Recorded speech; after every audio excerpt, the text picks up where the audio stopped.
नमस्कार, कैसे हैं आप?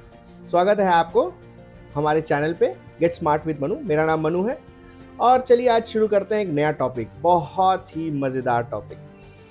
इमेजिन करिए कि आप एक युवा हैं, बहुत बहुत यंग हैं। पहला डेस्टिनेशन आपको कहीं घूमने जाना है और आपको फैमिली से परमिशन लेना है।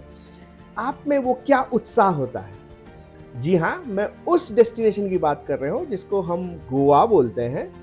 और एक युवा हमेशा वहाँ जाने का सपना स्कूल कॉलेज से ही चालू कर देता है।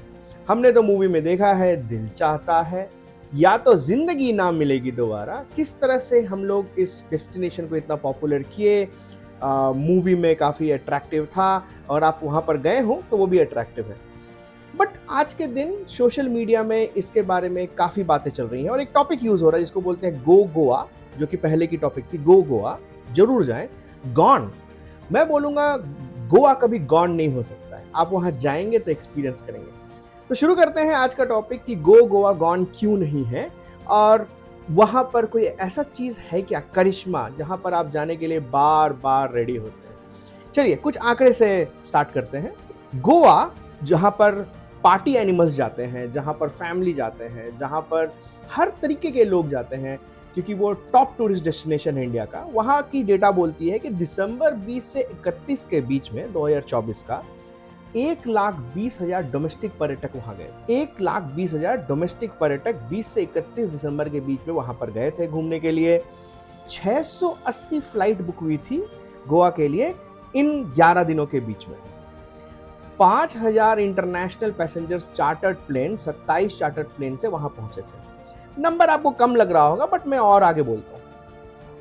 अगर हम 2023 की तुलना करें तो ये 27% ज्यादा है फ्रॉम द डेट दिसंबर 20 से 31, जो कि मैंने 1,20,000 लोगों को बोला। इससे साफ पता चलता है कि ये टॉप डेस्टिनेशन है आपका न्यू ईयर और क्रिसमस मनाने का। तो इसमें तो गॉन होने की कोई बात ही नहीं है, गो गोवा की बात है। टोटल रेवेन्यू की बात करें कि अप्रैल से दिसंबर 2024 में गोवा में कितनी रेवेन्यू जनरेट हुई है, मात्र 4,600 करोड़ रुपए। 4,600 करोड़ रुपए की रेवेन्यू जनरेट हुई है वहां पर। आप सोचे वहां पर किस तरह से बिजनेस बूम किया है। आप ये सोचे कि ये 2023 के तुलना 360 करोड़ रुपए ज्यादा है। ये डेटा मैं झूठ नहीं बोल रहा हूं, ये फैक्ट है जो कि आप जाके रिसर्च करके देख सकते हैं। ये बात अलग है कि 2023 में वहां पर सिर्फ 4.5 लाख इंटरनेशनल पर्यटक वहां घूमने के लिए गए थे, तुलना में 2019 में 9 लाख के करीब गए थे। ठीक है, वो बात अलग है कि 2019 प्री पैंडेमिक था तो काफी बूम था वहां पर। 2023 में 4.5 लाख विदेशी पर्यटक वहां पर घूमने के लिए गए। बट इससे क्या पता चलता है कि गोवा में क्या डिफरेंस आ रहा है। गोवा एज अ ब्रांड में चेंज आ रहा है। पहले जो वो 9 लाख के ऊपर पर्यटक वहां आते थे वो बैकपैकर्स भी थे उसमें अलॉट। अभी गोवा एक लग्जरी सेगमेंट में जा रहा है। गोवा एक फैमिली डेस्टिनेशन की तरफ मुड़ रहा है। गोवा में जो आप रिजॉर्ट्स देखेंगे, गोवा में जो घूमने की जगह आप देखेंगे, वहां पर फैमिली ओरिएंटेशन आ रहा है, पर्सनल ओरिएंटेशन भी आ रहा है। बहुत पर्सनलाइज सर्विसेज वहां पर मिल रही है जिससे कि आप एज अ फैमिली वहां पर घूमना पसंद करते हैं। दूसरी बात यहाँ पर ये हो सकती है कि इंटरनेशनल पर्यटक यहाँ क्यों कम आ रहे हैं, या डोमेस्टिक अगर लोग बोलते हैं कम क्यों जा रहे हैं, क्योंकि इंटरनेशनल ट्रैवल में बहुत सारी कंट्री जैसे थाईलैंड, श्रीलंका, वियतनाम, वहां पर एंट्री वीजा फ्री है, आप लैंड करें वीजा ले फ्री। बट ये हो सकता है ये टेम्पररी मोमेंट्री तरीका हो किस तरह से पर्यटक को हम अट्रैक्ट करें। बट मैं एक बात और यहाँ बोलना चाहता हूँ कि जो कंट्रीज का मैंने आपके सामने नाम लिया है वो एक कंट्री है, वो एक देश है। गोवा एक स्टेट है। कैसे हम कंपेयर कर सकते हैं कि एक स्टेट एक कंट्री से कंपेयर करें। एक तो बहुत अच्छी बात है, अगर हम कंपेयर कर रहे हैं इसका मतलब गोवा में कुछ तो है, दम है, जिसके कारण हम उसको एक कंट्री से तुलना कर रहे हैं। बट स्टिल वो लोग चाह रहे हैं कि हम अगर फ्री में वीजा दें, वीजा और अराइवल दें, तो ज्यादा पर्यटक लोग आएंगे और जाना भी चाहिए। मैं भी जाऊंगा, ऐसा कोई खराबी नहीं है कि वहां पर जाए। बट गोवा का चार्म क्या खत्म होता है? कभी नहीं। चलिए और आगे बात करते हैं। बहुत लोगों ने ये बोला है कि टैक्सी माफिया गोवा को खत्म कर रहा है। क्या आप कभी थाईलैंड गए हैं या आप किसी और कंट्री में गए हैं, वियतनाम में, वहां टैक्सी माफिया नहीं है क्या? वहां पर आपको टैक्सी वाले तंग नहीं करते। तो स्टॉप जनरलाइजिंग कि एक टैक्सी माफिया है जो कि आपको खत्म कर रहा है। ऐसा कुछ नहीं है। सालों से वहां पर वही टैक्सी चल रही है, वही व्यवसाय हो रहा है, वैसे ही लोग हैं जो कि एक इंडिपेंडेंट टैक्सी एसोसिएशन के हिसाब से वहां चलाते हैं और आज भी चला रहे हैं और चलाते रहेंगे जब तक वहां पर ऐप बेस्ड अप्रूवल नहीं आता है। अब क्यों नहीं आता है ये हो सकता है पॉलिटिकल हो, बट मैं जितना बार वहां पर गया हूं मुझे टैक्सी से उतना इश्यू नहीं हुआ। एयरपोर्ट से निकलो, साफ है कि आप प्रीपेड टैक्सी लो, आराम से पहुंचो, होटल से बुक करें, आराम से पहुंचे, कोई दिक्कत नहीं है उसमें। चलिए और कुछ बेनिफिट्स बात करते हैं जो गोवा की टूरिज्म इंडस्ट्री या गवर्नमेंट हमें प्रोवाइड करना चाहती है। वुमेन सेफ्टी के बारे में बात चल रही थी, तो उन लोगों ने पिंक फोर्स बोल के एक वुमेन सेफ्टी अभियान चलाया, जहां पर कोई भी औरत अपने आप को सुरक्षित फील करती है, बिकॉज यहाँ पर वुमेन पुलिस घूमते रहती हैं। पिंक फोर्स उसका नाम है, आप उनको अप्रोच कर सकते हैं और ट्रस्ट में बहुत हेल्पफुल है। आप उनसे ये भी पूछ सकते हैं कि इस डेस्टिनेशन से उस डेस्टिनेशन गोवा में कैसे जाए, वो भी आपको हेल्प करेंगे। जरूरत नहीं है कि सिर्फ सेफ्टी की बात करें, डेफिनेटली उनका मेन काम सेफ्टी है। और क्या हो सकता है, गोवा में 2 एयरपोर्ट है। अब आप सोचें कि गोवा में दूसरी एयरपोर्ट जिसका नाम है मनोहर इंटरनेशनल एयरपोर्ट क्यों बना, बिकॉज पर्यटक वहां आ रहे हैं, पर्यटक को अट्रैक्ट किया जा रहा है वहां पर। दूसरा जो कि वहां की पुरानी एयरपोर्ट है जो कि एआई रन करती है, लेकिन वो एक मिलिट्री एयरबेस है, वो डैबोलिम एयरपोर्ट काफी छोटी है। तो पर्यटक इतने आ रहे थे डैबोलिम में कि डिमांड हुआ कि दूसरी एयरपोर्ट होनी चाहिए और मनोहर इंटरनेशनल एयरपोर्ट खुला। और आप देख सकते हैं कि इस तरह से कितने पैसेंजर्स, कितने पर्यटक वहां पर कितने इजीली जा रहे हैं, पूरे भारत से या इंटरनेशनल से। तो अगर किसी स्टेट में 2 एयरपोर्ट होता है तो उससे ये साफ साफ पता चलता है कि गवर्नमेंट सोच रही है, वहां के टूरिज्म इंडस्ट्री सोच रही है कि चलो भाई ज्यादा लोग आ रहे हैं तो शायद एक एयरपोर्ट से नहीं होगा, दूसरा करें, और उन्होंने ये साबित करके दिखाया। मैं ये भी बोलूंगा कि पहले भी मैंने बोला था कि गोवा टूरिज्म थोड़ा चेंज हो रहा है। अब वो एक इंडिविजुअल बैकपैकर जोन से चेंज होकर थोड़ा लग्जरी की तरफ जा रहा है, थोड़ा फैमिली ओरिएंटेशन की तरफ जा रहा है। और एक नया टर्म है जो कि मैंने अभी रिसेंटली सीखा, माइस। तो इसमें क्या हो रहा है कि माइस का फुल फॉर्म होता है MIC। माइस का फुल फॉर्म होता है meeting, incentives, conferences and exhibitions. यहाँ पर कितने सारे मीटिंग्स हो रहे हैं, कॉर्पोरेट मीटिंग्स हो रहे हैं, कॉन्फ्रेंसेस हो रहे हैं, अवार्ड सेशंस हो रहे हैं। अब आप सोचें कि वो क्यों हो रहे हैं, बिकॉज ये एक टॉप डेस्टिनेशन है, यहाँ पर लोग आना पसंद करते हैं। अगर आप किसी को भी कल बोलोगे गोवा चलोगे, बोलेगा हाँ, जिंदगी ना मिलेगी दोबारा। मेरे बेस्ट फ्रेंड्स हैं, हम लोग पिछले 10 साल से सोच रहे हैं कि हम जिंदगी ना मिलेगी दोबारा रिपीट करेंगे, चलो चलते हैं। बट डेस्टिनेशन फिक्स्ड है गोवा। कोई यूके में है, कोई यूएस में है, कोई आउट ऑफ बैंगलोर है, कहीं दूर है, बट हम अगर जाएंगे तो गोवा ही जाएंगे, ये कंफर्म है। बोलिए कमेंट सेक्शन में कि आप इस बात को मानते हैं कि नहीं, कि अगर आपको कोई बोलता है कि गोवा जाना है या चलो गोवा चलते हैं, तो क्या आप ना बोलेंगे? क्वेश्चन है।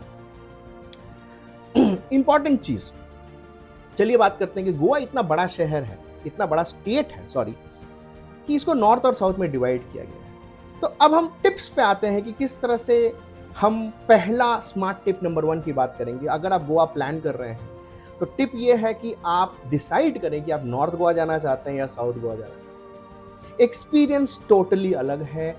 जिस तरह से वहाँ की रिजॉर्ट्स और होटल्स सिचुएटेड है वो पूरी तरह से अलग है। आपका एक्सपीरियंस बहुत अलग है। कहीं पर भी एक टूरिस्ट इंडस्ट्री होता है तो आप ये जरूर समझें कि आप कितना स्पेंड करेंगे उतना एक्सपीरियंस आपका अच्छा होगा। आप कम स्पेंड करेंगे, आपका एक्सपीरियंस खराब नहीं होगा, बट एक्सपीरियंस वहीं तक सीमित होगा। डेफिनेटली अगर आप बोलेंगे कि एक मैरियट होटल है या कोई बड़ा होटल है वो थाईलैंड में क्यों सस्ता है, गोवा में क्यों महंगा है, कुछ रीजंस हो सकते हैं, टैक्स, टैरिफ, कोई और तरीका, डिमांड सप्लाई की बात है, कुछ भी हो सकती है। बट आप एक्सपीरियंस देखना दोनों कंट्री में सेम होटल जरूर गारंटी करेगी कि सेम एक्सपीरियंस होगा, बट आप वहां पर जाके देखो आपका एक्सपीरियंस क्या होता है। जिस लोकेशन पे वो बना है वो देखो, क्या वो समुद्र तट के बगल में है, क्या वो समुद्र तट से दूर है, उस हिसाब से उसका प्राइसिंग है। सेम होटल का प्राइसिंग अगर आप पंजिम शहर में लोगे तो थोड़ा कम होता है, समुद्र तट के बगल में लोगे तो थोड़ा ज़्यादा होता है, बिकॉज उनको सामान लाने में भी डिफिकल्टी होती है। शहर से सामान लाना है आपको, टूरिज्म ज़्यादा है, सबको समुद्र तट के बगल में रहना है, तो डेफिनेटली आपका डिमांड ज़्यादा है, सप्लाई कम है, तो दाम बढ़ गया। तो आप डिसाइड करें कि आप अगर नॉर्थ या साउथ में जाते हैं तो आप कहाँ रहना चाहते हैं, समुद्री तट के बगल में बड़े रिजॉर्ट्स में या थोड़ा पीछे जाके आप थोड़ा रिलैक्स रिजॉर्ट में रहना चाहते हैं। उसकी दाम उतनी नहीं है, trust me. Definitely new year Christmas की बात अलग है, पूरे देश में, पूरे कंट्री में, पूरे वर्ल्ड में दाम अलग हो जाता है। मैं बाकी दिनों की बात कर रहा हूँ। स्मार्ट टिप नंबर 2, बहुत लोग बोले टैक्सी माफिया। आपको गाड़ी सेल्फ ड्राइव लेने से कौन रोकता है? कोई नहीं रोकता है। गाड़ी चलाने नहीं आता है, 2 व्हीलर आप रेंट पे लेंगे, 200, 250, 300, 350 रुपए में पर डे आपको मिलता है, आपके चॉइस का 2 व्हीलर। आपको स्कूटर चलाने भी नहीं आता है, द बेस्ट ऑप्शन अगर आप एक टूरिस्ट हैं, स्मार्ट टूरिस्ट हैं, कोई भी शहर, कोई भी कंट्री जा रहे हैं, आप जाके होटल से गाड़ी ले। दुगुना दाम होगा लेकिन आपको सेफ्टी मिलेगा, आपको वो एश्योरेंस मिलेगा कि गाड़ी बहुत अच्छा होगा। ट्राई करें, ट्राई करने में कोई हर्ज नहीं है और आपकी इच्छा है कि आप क्या करना चाहते हैं। बहुत लोग सदर्न पार्ट ऑफ इंडिया से ड्राइव करके चले जाते हैं बिकॉज उनके पास गाड़ी है। डेफिनेटली हम नॉर्थ से आ रहे हैं, शायद आप गाड़ी चला के ना आए, बट आना चाहते हैं तो आए, कोई नहीं रुकता है। गोवा बहुत वेलकमिंग है उसमें। चलिए दूसरी बात करते हैं, स्मार्ट टिप नंबर 3। आप प्लीज कुछ जगह ऐसे हैं गोवा में जिसको अनएक्सप्लोर्ड जोन बोलते हैं, वहां जाए, घूमे। गोवा में क्या क्या है घूमने के लिए मैं आपको बताता हूँ। सिर्फ समुद्र तट नहीं है, बहुत कुछ है। पढ़ के बोलता हूँ, वाटरफॉल दूध सागर, अगर आप वहां पर एक दिन के लिए गए तो आपको लगेगा वापस जाऊं। अमेजिंग वाटरफॉल है। स्पाइस प्लांटेशन, प्लीज जाएं देखें। सिर्फ ऊटी कूर्ग कुनूर में स्पाइस प्लांटेशन नहीं है, गोवा का जाके देखें। म्यूजियम्स, आप जाके वहां का भारत का इकलौता नेवल म्यूजियम देखें। मैं शायद सही बोल रहा हूँ कि इकलौता नेवल म्यूजियम है, बट आप जाके वहां देखें, अपने फैमिली के साथ देखें, कैसा मजा आता है वहां पर। चर्चेस पोर्तुगीज के जमाने से है, वो ऐसे आपको कहीं देखने को मिलेंगे ही नहीं। वहां की फूड, जो जायका है, जो स्वाद है, शायद कहीं और मिलना मुश्किल होता है।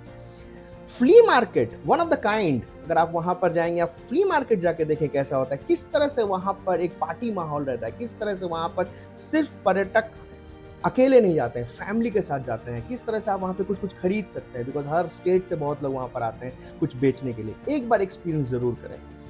वाटर एम्यूनिटीज, आप साउथ में रहे या नॉर्थ में रहे, आपका चॉइस है, बट वाटर एम्यूनिटीज हर जगह होता है। आप किस तरह से वाटर स्पोर्ट्स में अपने आप को इन्वॉल्व करते हैं, कौन सा पैकेज लेते हैं, आगे बढ़ते हैं। और क्या बोलूं, हजारों चीज है, बट आर्ट की अगर बात करते हैं तो मारियो मिरांडा का आर्ट आप जरूर जाके देखें। आप वहां पर उनके आर्ट को खरीद सकते हैं, बहुत हट के आर्ट है। और न जाने लिस्ट में कितने चीज है, बट गोवा कभी गॉन नहीं होता। एक बार जाके आप वो खत्म ही नहीं कर सकते। वो शहर, वो स्टेट, वो सिटी या जहां पर भी आप रहते हैं, वो इतना इतना ग्रीन है, इतना अच्छा है कि आप एक बार गए तो बोलेंगे बार बार कैसे जाओ। तो ये था आपका स्मार्ट टिप नंबर 3 कि आप एक्सप्लोर करें अनएक्सप्लोर्ड, बहुत मजा आएगा। स्मार्ट टिप नंबर 4, कभी आप एक्सप्लोर करें कि मैं गोवा के समुद्री तट पे नहीं रहना चाहता हूँ, मैं शहर पंजिम में रहना चाहता हूँ। जाके देखिए पंजिम, वहाँ की फूड, वहाँ पर भी बीच है, आप वहाँ पर वो भी कर सकते हैं, बीच में भी जा सकते हैं। आप पंजिम में एक्सपीरियंस करके देखिए कितना अच्छा लगेगा आपको। वहाँ के एक से एक रेस्टोरेंट्स, अगर आप वेज हैं, नॉन वेज है, हर चीज मिलता है। बहुत ही सुंदर शहर है। टिप नंबर 5, क्या आप कभी कोंकण रेलवेज एक्सपीरियंस किए हैं? एक बार ट्राई करें। 750 किलोमीटर का ये रेलवे सिस्टम है, पागल हो जाइएगा, इतना अमेजिंग है, इतना ग्रीन है। लोग वहां पर एसी टिकट नहीं लेते हैं, वो बोलते हैं मुझे स्लीपर टिकट चाहिए ताकि मुझे वो हवा आए और मैं उस ताजे हवे को एंजॉय कर सकूं। तो इसके साथ ये है, आपके बकेट लिस्ट में और भी बहुत कुछ हो सकता है, बट आपसे एक सवाल है जिसके पहले कि मैं बोलूं कि गोवा कभी गॉन नहीं हो सकता। आप हमेशा गोवा जाए, Goa is always perfect, Goa gone is wrong. मैं इस चीज को कॉन्फिडेंस के साथ बोल सकता हूं कि कभी वो गॉन नहीं हो सकता। और क्वेश्चन यहाँ पर ये है, मैंने अभी कोंकण एयरवेज के बारे में बोला, कोंकण रेलवेज के बारे में बोला, आप ये बताएं कि उसका हेडक्वार्टर्स कहाँ है। देखते हैं क्या होता है, कमेंट सेक्शन में जाएं और बोले कोंकण रेलवेज का हेडक्वार्टर कहाँ है। ट्विस्ट है थोड़ा।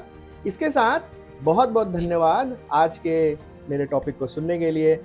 कमेंट सेक्शन में जाए और मुझे बोले मैं कैसे टॉपिक्स को कवर कर सकता हूँ। Definitely I try my best. Thank you, नमस्कार।